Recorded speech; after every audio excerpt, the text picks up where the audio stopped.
جب بھی کوئی بھی پریشانی زندگی میں ہو، سب سے پہلے اللہ ہی کا خیال دل میں آنا. ہم سب اپنا جائزہ لے سکتے ہیں کہ جب ہم دکھی ہوتے ہیں یا کوئی پریشانی ہوتی یا دل پہ کوئی بوجھ ہوتا ہے یا ہمیں کوئی مسئلہ پیش آتا ہے یا کوئی ضرورت پیش آتی ہے، تو ہم سب سے پہلے کس کا سوچتے ہیں؟ یہ ایک ٹیسٹ ہے ہمارے لیے. ہمیں سب سے پہلے اللہ سبحانہ وتعالیٰ کے بارے میں سوچنا چاہیے کہ وہ ہے نا. کیا مشکل ہے؟ کوئی مشکل نہیں، کیونکہ وہ ہے.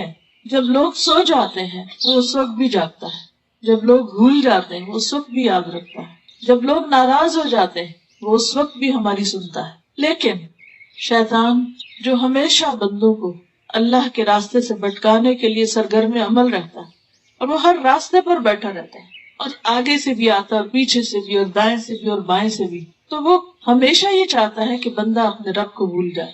اور شرک کا پہلا دروازہ ہی یہاں سے کھلتا ہے جب بندہ اپنی کسی بھی مشکل میں اللہ کی طرف جانے کی بجائے لوگوں پر توکل کرنے لگے، لوگوں کے پیچھے بھاگنے لگے، انسانوں پر امیدیں رکھے اور انسانوں کو اپنا رازق اور اپنا مالک سمجھنے لگے.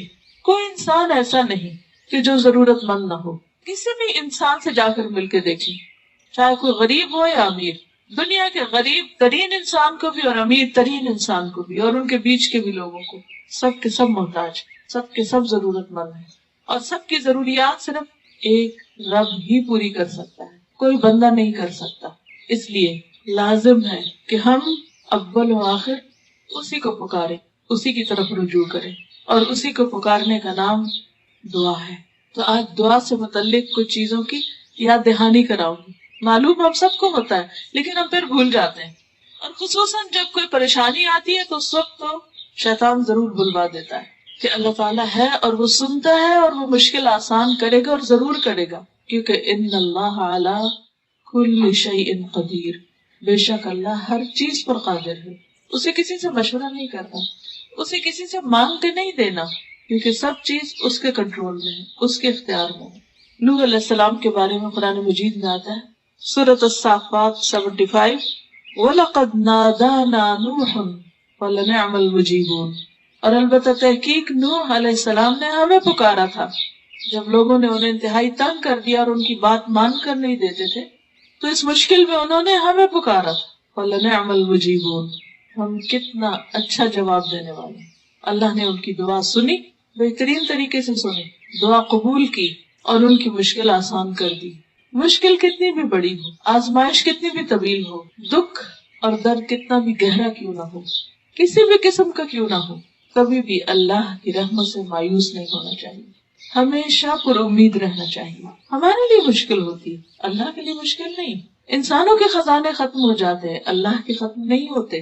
اور پھر ہماری عقل جواب دے جاتی کہ کسی مسئلے کا حل کیا کریں، کیسے کریں، لیکن اس کے علم کی کوئی انتہا نہیں. اس لیے ہمیشہ ہر حال میں، ہر موقع پر، چھوٹی ضرورت میں اور بڑی ضرورت میں اسی کو پکارتے رہنا چاہیے.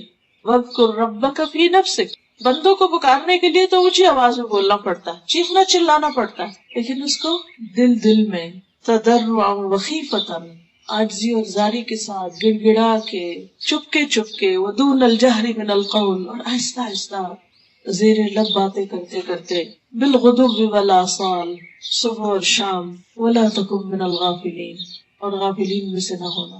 آپ کہیں بھی بیٹھے، مثلا کسی مجلس میں بیٹھے اور آپ کو ایک دھیان میں آتا ہے کہ میرا فلاں کام رہتا ہے، فلاں مشکل ہے، اچانک آپ کو کوئی خیال ستانے لگتا ہے، رات کو آپ سو رہے ہیں، اچانک آنکھ کھل جاتی اور آپ کو کسی چیز کے بارے میں سخت پریشانی ہونے لگتی. اب کوئی ایسا نہیں جس کے ساتھ آپ شیئر کریں، سب سو رہے ہیں، ہر طرف خاموشی ہے، کوئی سننے والا نہیں، کوئی آپ کے دل کا حال نہیں جانتا. بعض اوقات آپ کسی کو اپنے دل کا حال بتانے لگتے ہو، وہ آپ کو ایسی بات کرے گا کہ آپ سوچیں گے کہ اس کو بتایا بھی کیوں، یعنی خود ہی شرمندہ ہو جائے.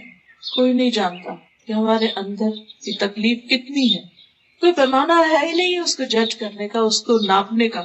ہمارا بلڈ پریشر جاننے کے لیے تو آلات موجود ہیں، شوگر چیک کرنے کے لیے بھی ہیں، بخار ہو گیا اس کو بھی جان سکتے ہیں، لیکن اندر کسی کے دکھ اور درد اور زخم کتنے ہیں کوئی پیمانہ نہیں، کوئی نہیں جان سکتا سوائے اسے ایک اللہ کے. بعض باتیں ایسی ہوتی ہیں کہ جو آپ کسی کے ساتھ شیئر بھی نہیں کر سکتے. کچھ تو ہوتا ہے انسان اپنے بہن بھائی کے ساتھ، دوست کے ساتھ، رشتہ داروں کے ساتھ، قریبی لوگوں کے ساتھ، خیر خواہوں کے ساتھ شیئر کرتا ہے، ان سے مشورہ مانگتا ہے، ان سے مدد مانگتا ہے. بعض اوقات لوگ مدد کرتے ہیں لیکن ایک حد تک جا کر اس کے بعد وہ بے بس ہوتے ہیں کیونکہ ان کے ہاتھ میں کچھ بھی نہیں. ان سب چیزوں کا مالک صرف ایک اللہ ہے. اس لیے اسی کی طرف رجوع کرنا چاہیے، کیونکہ جب اس کے سامنے آپ اپنی ضرورت رکھتے ہیں تو آپ کو شرمندہ نہیں کرتا. بندوں کے سامنے آپ ضرورت رکھتے ہیں، بندے آپ سے بھاگنے لگیں گے، آنکھیں بند کر لیں گے، یا احسان جتائیں گے، یا کبھی شرمندہ کر دیں گے، اور کبھی دل کھول کے مدد بھی کریں گے تو آپ ایک بوجھ محسوس کریں گے، آپ احسان تلے بھی آ جائیں گے. اور بعض اوقات ہو سکتا ہے کہ آپ ان سے کچھ شیئر کریں، وہ آگے کسی اور کو بتا دیں، وہ آپ کا پردہ ہی نہ رکھیں، لیکن اللہ سبحانہ و تعالیٰ آپ کا پردہ رکھتے ہیں. کچھ بیماریاں ایسی ہوتی ہیں انسان کو، کچھ روگ ایسے ہوتے ہیں، کچھ دل کے وسوسے ایسے ہوتے ہیں کہ انسان ان کو زبان پر بھی نہیں لانا چاہتا. ایوب علیہ السلام کے اوپر جب تکلیف آئی تو شیطان نے ان کو طرح طرح کے وسوسے ڈالے. انی مسنی الشیطان بنصب وعذاب، کہ اس نے تھکا دیا، اس نے طرح طرح کے وسوسے ڈالے. بعض بیماریاں جسمانی نہیں ہوتی، قلبی بھی نہیں ہوتی، لیکن وہ ذہنی ہوتی ہیں کہ انسان کچھ چیزوں کے بارے میں کنفیوز ہوتا ہے، سارٹ آؤٹ نہیں کر سکتا، اس کو کسی چیز کے بارے میں رہنمائی، ہدایت چاہیے ہوتی ہے، گائیڈ